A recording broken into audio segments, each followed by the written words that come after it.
Good evening. And remember, strap yourselves in.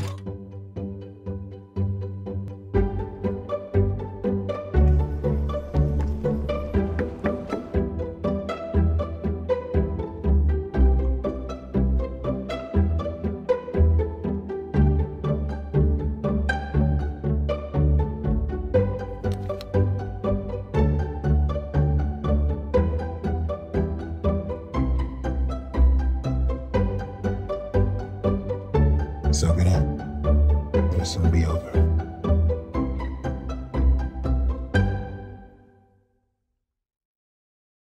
That's very cool.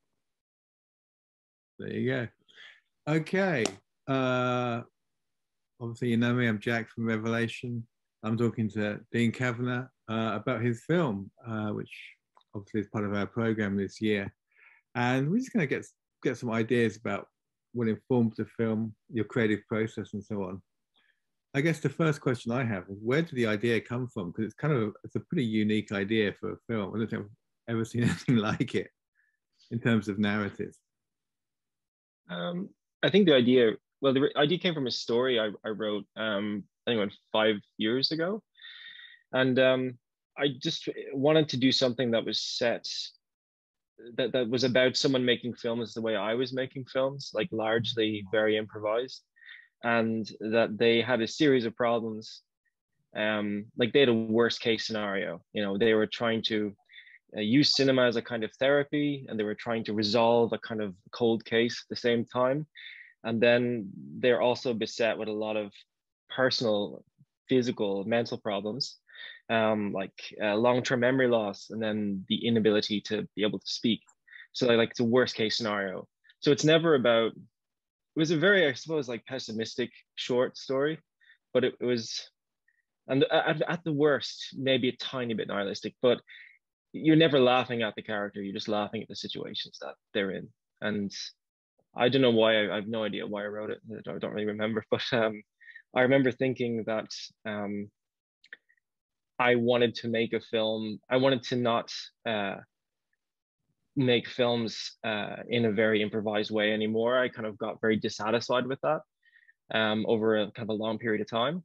And I was looking for something to work on. And it's a lot easier if you have an idea that's already kind of manifested in some way. So I just picked that one. And it changed quite a bit from the short story. But again, the idea of all the different formats and all that kind of came in a little bit later into the first draft of the script. But it's a weird story. Yeah, it's kind of an auto fiction idea, which has become really popular now.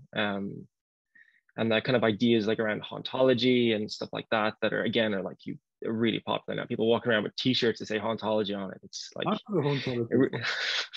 yeah, you do. Yeah, it has the VHS logo or something on it as well. Yeah, I think. Yeah, exactly. Yeah. I mean, but to me, that was one of the things that really struck me about the film, was the way in which you embrace kind of old vintage media. Because you shoot some of it on Super 8, don't you? Or 8mm. Yeah. And VHS. Yeah. And yeah, we shot quite a bit on VHS, but the issue with VHS is, you know, the cameras, you can get them, but it's very rare to get one that actually still functions. There's always something that's wrong with it. It could be a power supply, or it could be usually the viewfinders that they kind of go blind after a while, like kind of old dogs. And so all the sync sound stuff had to be done we did it on high 8, just because it's still kind of 90s and whatever, but it's more reliable. But a lot of the circuit bending stuff, the kind of destruction of the image, that was all fed through VHS, because that image as a format, it comes apart easier. But we actually had I had a small, like a manifesto for the formats. It was kind of a funny thing. I didn't really share it with anyone. It was just for me when I was scripting it. It was kind of in the margin. So it was like, first of all, I suppose, assigning each, number one, when people are going to watch it, I didn't want anyone to have like a AV engineering background to identify everything. So I suppose, like you were saying, with Super 8 and the VHS, it's like picking the most defined, I don't know, idiosyncrasy of each format and then pushing that to the max. And then assigning, I suppose, each format like a narrative property. For example, the Super 8 stuff and the VHS stuff is home movie. The 16mm stuff, the high I suppose the high ISO or very fast film is the rushes of John's film that he's making, and that's the stuff that we interrupt. And then the very refined slow stock is the refined film that he's making, and then the digital stuff is just the real world stuff. And then applying a behaviorism, like if there are 3 acts. In the first act, you know, the home movie stuff is handheld. The 16 mil is on a tripod, and the digital stuff is all medium shots, just like you and I now. And then we get to act 2. We don't change what the narrative property is or the value, but we change the behavior a little bit, swap it around. And then by the time we get to the third, it's all shifted around. So it was just a way of avoiding that mockumentary trope where it's like, this is the real, and now we cut to the fiction, or vice versa. It's a way of just sidestepping that a little bit. But yeah. So you said you had a manifesto. Yeah, I mean, is that something that was the manifesto something that came in the writing, or was it something that came in with the actual production? Like, at what point did the manifesto feed into your ideas? It came just after the first draft of the writing. So there was a very busy margin on the first one, on the first draft. It was, how am I going to communicate this to another person? So I just applied it at that stage. And it's then incorporated into the second draft and the third draft. And then by the time I gave the thing to someone to read, it's kind of absorbed. It's not really there anymore. It's just kind of for me. And then when I'm scheduling the shoots, when the producer and I were scheduling it, we just know that, you know, this is on this format at this point in the story, which is handheld or not. So that at the end of when we're cutting it together, there is a trajectory. Because on paper, there's a point that it's handheld and it's not handheld. And so when you're shooting it out of order, out of chronology, all of those things have to be noted. So it became a weird manifesto that I was saying to people when they were asking me, what's your rationale for this? I was like, I have this manifesto, I have to, you know, but it's probably just me going insane really. But yeah, there was a specific reason for it at a certain point. So, but the idea of having a manifesto is a really interesting one. I guess that raises the question of, with the manifesto, how you use a manifesto, how the manifesto is engaged with that. Is it a manifesto that is a positive manifesto, like I will do this, or is it a negative one? I will not do this. I will never do this. Yeah, it's definitely a positive one, like a positive reinforcement of I will do this because this needs to happen, and I will do this because that needs to happen, etc. But yeah, no, it's definitely a positive one, and again, a very discreet one that is absorbed by the script, and no one really has to, even the technicians or anyone working on the film, no one had to read it or have it explained. It was just, here's the schedule, we're doing this with this property and that. And so no one really asked any further questions. It was great. So didn't have to communicate it to anyone. So as a manifesto, is it a manifesto that you would use again for something, or is it project specific? It's very, I think it's very, yeah, project specific. Maybe a different variation of it could be useful in a different situation. But I just thought in this situation, it was very necessary to translate the idea from a written one into a visual one. And it was something, once it's kind of recited in my head, I didn't really have to think about it again. Yeah, maybe there probably are negatives to that, maybe. But I think it was overall was a positive, a very 2 thumbs up manifesto, you know. Okay, no, it's interesting. I mean, because obviously having a manifesto creates a very specific kind of creative discipline. You said at the beginning when we started talking about improvising and stuff in your earlier works. So presumably this is like a 180-degree reversal from that. If you've gone from improvising to this kind of the rigor of the manifesto. Yeah, exactly. I mean, the main idea, I suppose, behind it was just to have this very busy and complicated side margin into something that I could literally just negotiate immediately in my mind when it came to an idea, a scene, or a schedule. And then in terms of improvisation, yeah, it's very different. I think at a certain point, I I grew completely dissatisfied with working entirely in an improvised way. And by improvised, I suppose I mean, or improvisational, kind of with preparation, like a Cassavetes type thing, or like a blues or jazz musician, where you're Yeah. spending like hours a day learning the notes and the scales, training your ear, and so on. So when you get into the room, you just don't have to think about what you're playing.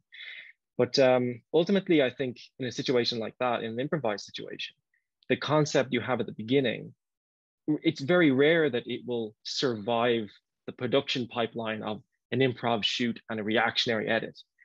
It's kind of like it goes in one end, something, and comes out the other. And for it to be successful, you really have to allow the film to go its own way.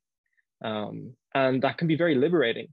And it's one of the main reasons why I wanted to make films that way for such a long time, because it was not what they taught you at film school. It's not what you read about typically. It's not what's really reinforced by and large in the industry. But eventually, it's kind of like a wild dog, a film. It's like you can, kick it, beat it, and hold it down, but it's not good for the dog. You can kind of let it run off, and it might not come back. So kind of let the idea do its own thing. But again, I kind of want the dog to come back. So I grew very dissatisfied with that process after a period of time, because I invested so much more in the prep. So it's such a surreal thing, actually, I was talking to someone recently about this, to have so much prep for a production that is by and large completely improvised. And for me, it was very natural to prepare to that degree for other films. And for Hole in the Head was completely non-improvised. Everything was scripted, storyboarded, and kind of planned out. So it is a 180-degree turn, yeah, for sure. So with this 180-degree turn and the move away from improvisation to hard scripting, a specific manifesto, the attention to different medium and so on, does that change the way you directed the actors? Does that change your relationship with actors? That's a very good point. I think I trusted them a lot. I grew to trust them a lot more. Typically, when I was dealing in the past with like an improvised performance, you're just, again, everyone's prepared. You're just hoping for the best to happen. And you're editing at the same time in your head. It's like editing in camera, really. But in this situation, there's such a sense of prep, and you're trusting that they're going to do what you've heard them do in the rehearsals.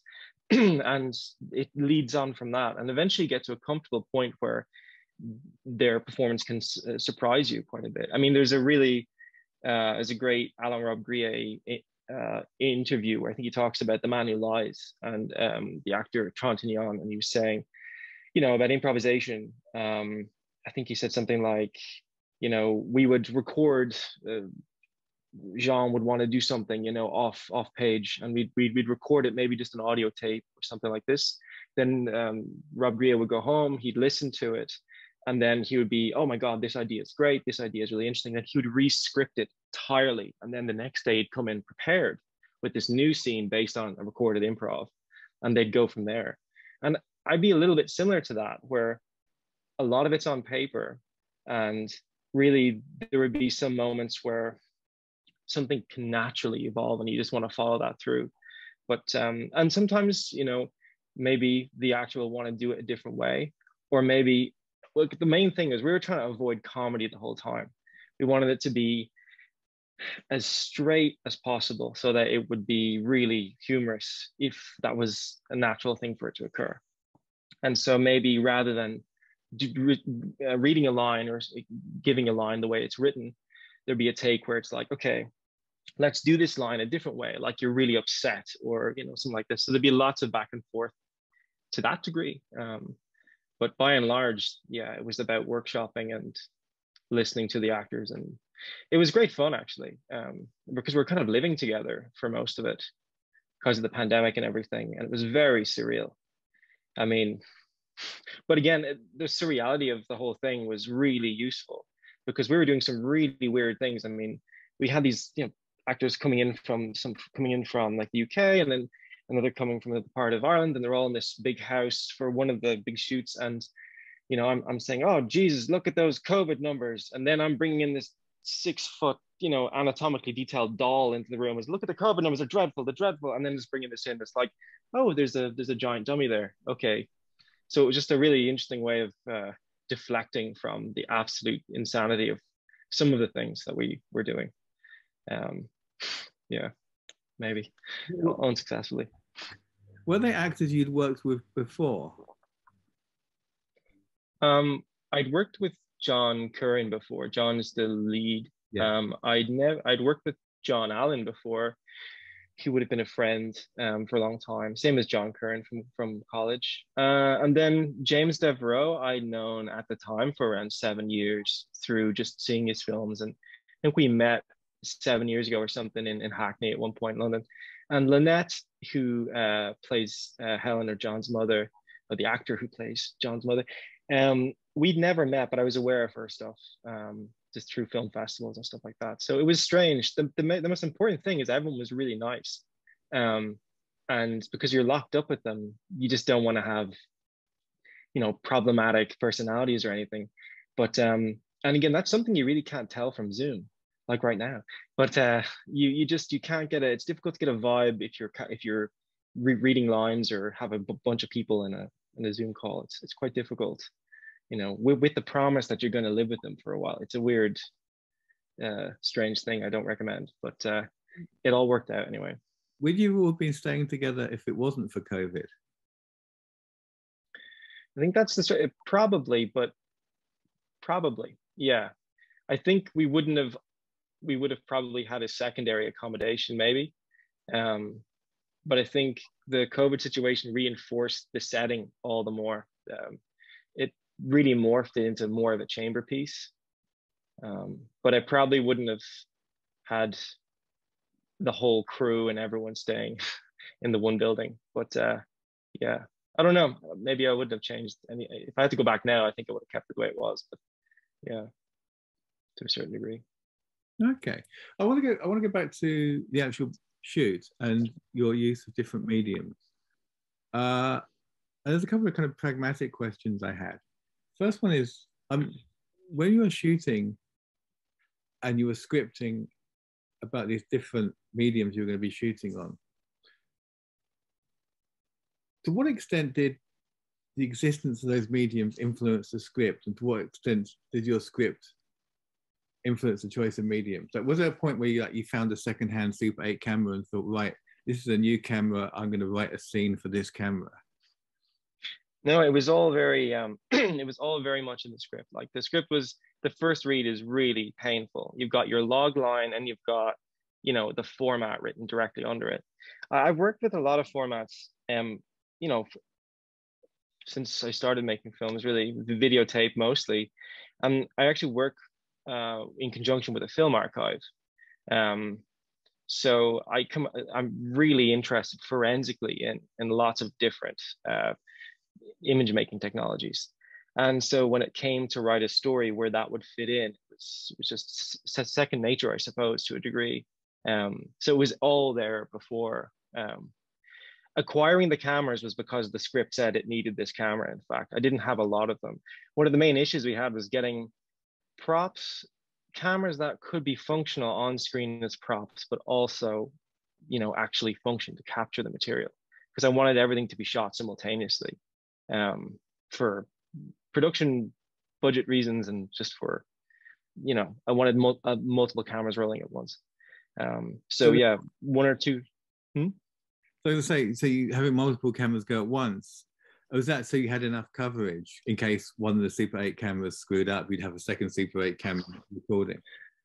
Yeah, then we go back to the horrors of the manifesto, you see, because at that stage, because we're shooting out of order, if I have coverage, we would have like 3 or 4 cameras going at once.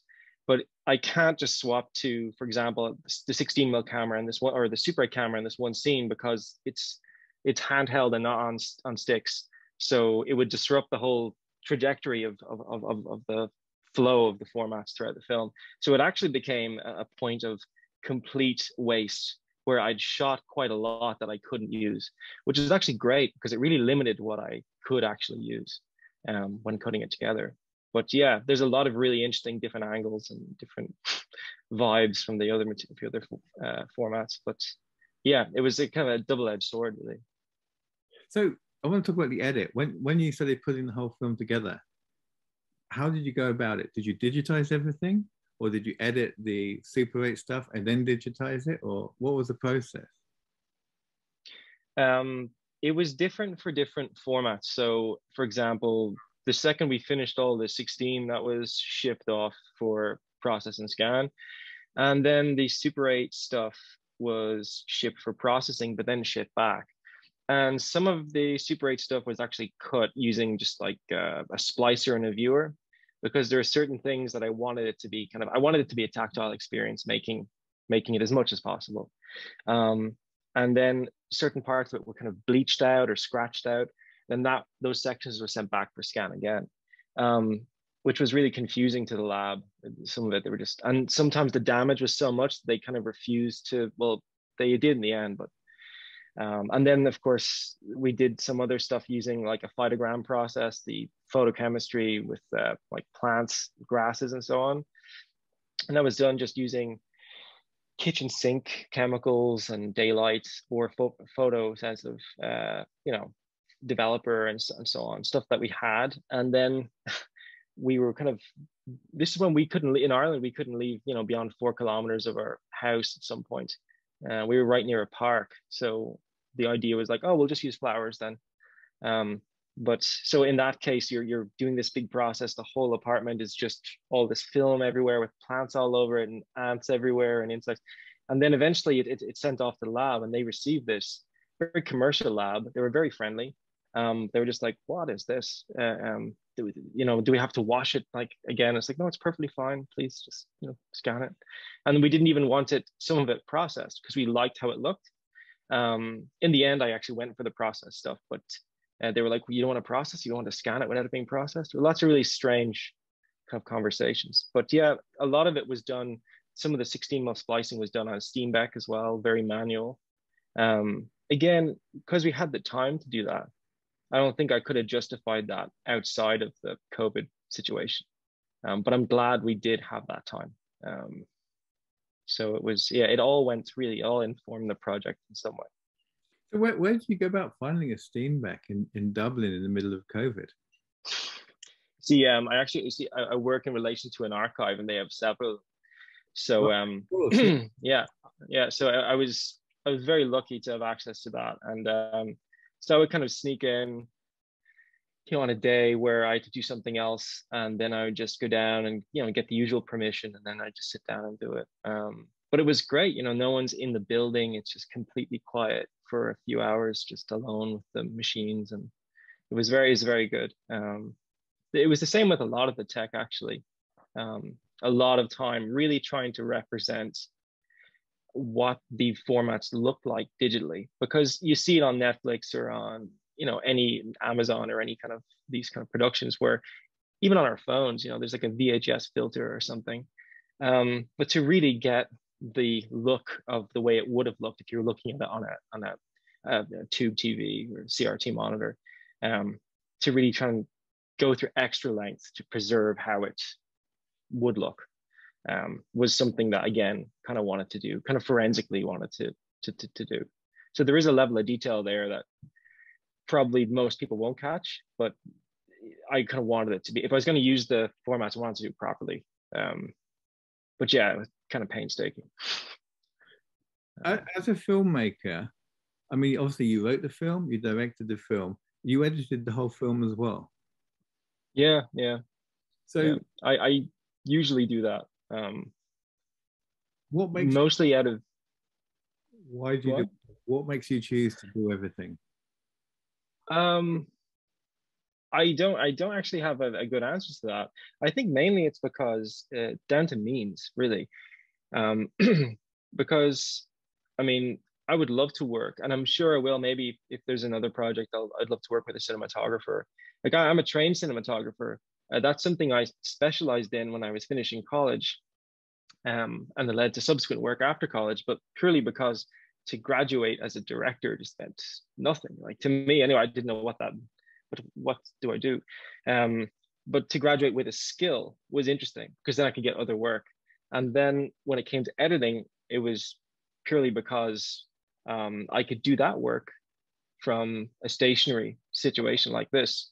And then once I'd accumulated those skills, it just became easier to cut it myself, to shoot it myself, to light it myself. Um, I did a lot of the sound edit as well. I composed some of the music, some of the modular synth stuff I've, again, because I went through a phase of being really interested in modular synth. It kind of just came out of that situation. If you leave me alone with like a project like this, I'll probably just, it'll go in one door and out the other finished. But you know, I would like to work with an assistant editor. I would like to work with an editor. I'd like to do less. But I mean, it's interesting. The film has that weight of, you know, that kind of autorial weight behind it with you doing all this stuff, but also obviously it's about a filmmaker and so on. So that kind of, to me, that kind of adds to it, you know, this production and the narrative and so on, you know? Yeah, no, definitely. It does add a weight to it, as you say. It's kind of surreal. There was a point where, you know, the life imitating art kind of thing, where, you know, but I think ultimately though, it's really, really funny. You know, if we're shooting a scene, this is the situation you don't want to be in if you're a director that's also shooting your own stuff and cutting your own stuff. You know, an error could happen in a line of dialogue, and usually there'd be a continuity person but I pick it up. So I'm just letting it go ahead, but then also maybe I should be listening to something else. Then maybe a lamp starts to flicker and I'm going, okay, right. When do I just let them finish? So there's always these little tensions, but I did have amazing technicians like Michael Higgins, who's an incredible filmmaker, works a lot with 16 mil, with Super 8, with video. He's kind of a wizard. He was at hand to really help with the analog material, specifically the 16. It was really, really important to have him there.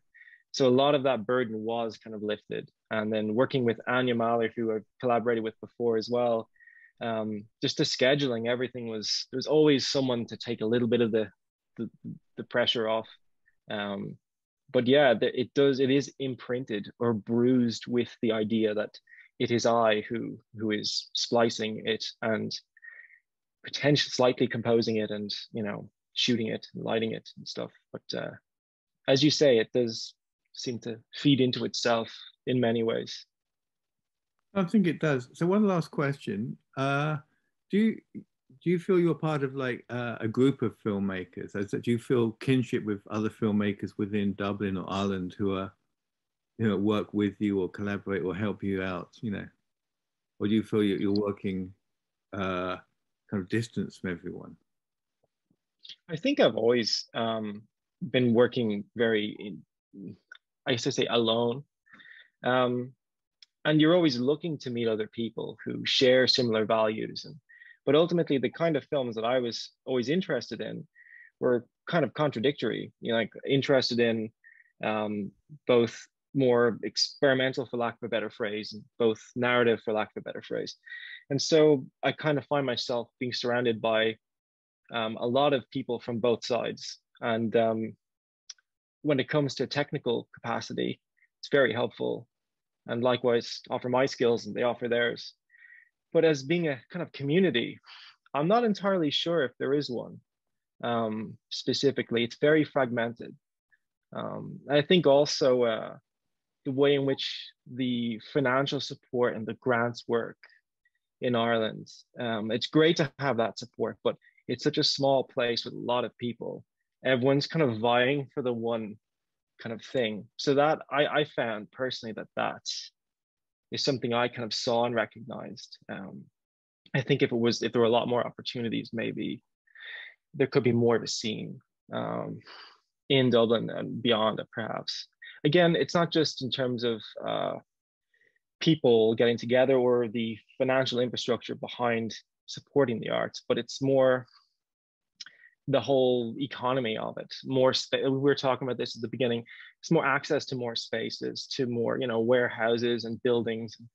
If there are places like that aren't just privatized, you know, company-run galleries or so on and so forth, which are great, of course, but if there was more of an open communal aspect, then I'm sure there would be much more of a communal, you know, a kind of a masala of all different kinds of people with different ideas. And I mean, from reading some of your work, I mean, that looking back at New York and that kind of day, the post-Warhol, everyone being in the one spot, and or even the not like 90s filmmakers where you have people who would probably hate the other person's films or love them, or completely indifferent or just totally different, all having a conversation and all hanging out and all just chilling out, having a beer or whatever. I mean, that's ultimately what I would love to see nowadays. I think it's maybe economically, there are many different reasons why that's not the case, but I don't know, slowly getting there maybe. Not sure. Okay. No, I think we are. And I think there's, like we said, even though we've never met in person, we're connecting on Zoom. So there's always possibilities for new kind of creative collaborations and things. I like to think my more optimistic. Yeah, me too. Yeah, exactly. No, there are, I think, and more this is becoming the norm, communicating in this way, and friendships and artistic collaborations this way. And I think it's not something that it's definitely considered as a great potential, I suppose. It's not been discounted for the fact that it's not physical. Okay, well, look, thank you so much. I'm going to